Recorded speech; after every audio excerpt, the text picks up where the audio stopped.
நம்ம சேனல்லேருந்து தொடர்ந்தாப்பில் நீங்கள் வீடியோக்களை பார்க்க நினச்சிங்கன்னா இதுவரை நம்ம சேனலை சப்ஸ்கிரைப் பண்ணுங்க. சப்ஸ்கிரைப் பண்ணிங்க. கீழே பெல் சிம்பிள் இருக்கும், அதையும் கிளிக் பண்ணிங்க. சரி, வாங்க நம்ம வீடியோக்குள்ளே போகலாம். ஒரு செல்வந்த முதலாளியின் வீட்டில் ஒருவர் காவலாளியாக வேலை பார்த்து வந்தார். முதலாளி தினமும் வீட்டுக்கு வரும்போது ஓடிச் சென்று வீதி கதவை திறந்து அவருக்கு வணக்கம் சொல்வது அவனது வழக்கம். ஆனாலும் ஒரு நாளெனும் அந்த முதலாளி பதில் கூறியது கிடையாது. காவலாளி முகத்தை ஏறெடுத்து பார்ப்பதும் கிடையாது. ஒரு நாள் பசி எடுத்த அந்த காவலாளி வீட்டுக்கு வெளியே உள்ள குப்பை தொட்டியில் வீசப்பட்ட உணவுகள் ஏதோவும் இருந்தால் எடுத்து சாப்பிடுவேன் என்று குப்பைத்தொட்டியை கிளறும்போது முதலாளி அதனை கண்டார். ஆனாலும் வழக்கம் போல எதையுமே கண்டுகொள்ளாமல் சென்று விட்டார் முதலாளி. அடுத்த நாள் அதே இடத்தில் காவலாளி உணவை தேடும்போது புதிதாக தயாரிக்கப்பட்ட சுத்தமான உணவுகள் ஒரு பையனில் காணப்பட்டது. காவலாளி சந்தோஷத்தில் எங்கிருந்து வந்தது என்றெல்லாம் பார்க்காமல் எடுத்து சென்றான் காவலாளி. இவ்வாறே தினமும் அதே இடத்தில் ஒரு பை இருக்கும். அந்த பை நிறைய உணவுப் பொருட்கள் இருக்கும். அவரும் அதை தவறாமல் எடுத்து தன் மனைவி குழந்தைகளுக்கு கொடுத்து வந்தான் காவலாளி. இருந்தாலும் எந்த முட்டாள் இப்படி தினமும் பொருட்களை வாங்கி இங்கே விட்டு செல்கிறேன் என மனதுக்குள் ஒரு நகைப்புடன் கூடிய கேள்வி வேற அந்த காவலாளிக்கு. திடீரென ஒரு நாள் முதலாளி இறந்து விட்டார். வீடு நிறைய முதலாளியின் உறவினர்களும் நண்பர்களும் வந்தனர். அன்று அதே இடத்தில் உணவுப் பொருட்கள் தேடினான். உணவு இருக்கவில்லை. ஒருவேளை பார்க்க வந்தவர் யாரேனும் எடுத்திருக்க முடியும் என நினைத்து விட்டான். 2ஆம் நாள் பார்க்கிறான். அந்த இடத்தில் உணவு பை இல்லை. 3ஆம் நாள் 4ஆம் நாள் என பார்க்கிறான் காவலாளி. உணவு பை இருக்கவில்லை. இப்படியே சென்றதால் அந்த காவலாளிக்கு தன் குடும்பத்துக்கு உணவளிக்க பெரும் சிரமமாய் போயிற்று.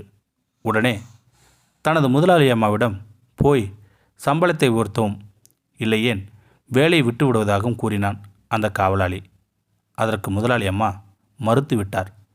வேறு வழி இல்லாமல் வீதியோரம் எடுக்கும் உணவு பை கதையையும் அது இல்லாததால் தன் குடும்பம் படும் அவஸ்தையையும் சொன்னான் அந்த காவலாளி.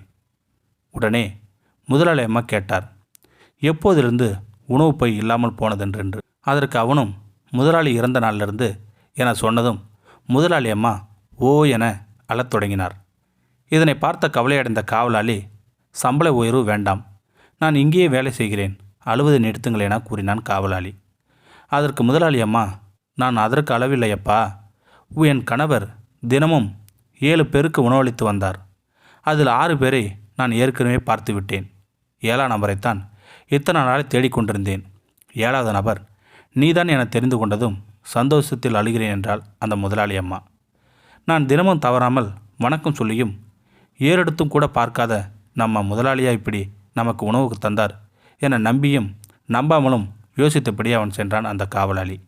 அடுத்த நாளிலிருந்து முதலாளியின் மகன் தினமும் காவலாளியின் வீடு தேடி வந்து உணவு பையை காவலாளியின் கையில் கொடுத்து சென்றான். காவலாளி நன்றி சொல்லியும் முதலாளி மகன் அதற்கு பதில் சொல்லாமல் செல்வான். அவனது தந்தையை போல ஒரு நாள் இப்படித்தான் முதலாளியின் மகன் வீடு தேடி வந்து கையில் உணவு பையை கொடுக்கும்போது வழக்கம் போல நன்றி சொன்னான் காவலாளி.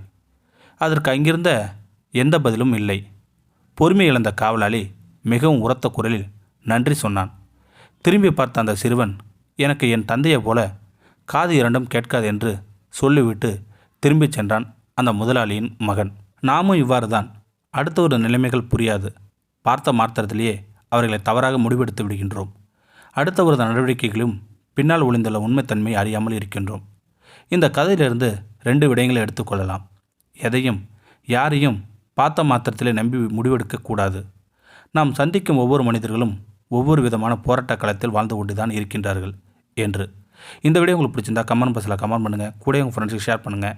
இதுவரை நம்ம சேனலை சப்ஸ்கிரைப் பண்ணாதுங்க, சப்ஸ்கிரைப் பண்ணிங்க. கீழே பெல் சிம்பிள் இருக்கும், அதையும் கிளிக் பண்ணிங்க. தேங்க்யூ ஃபார் வாட்சிங்.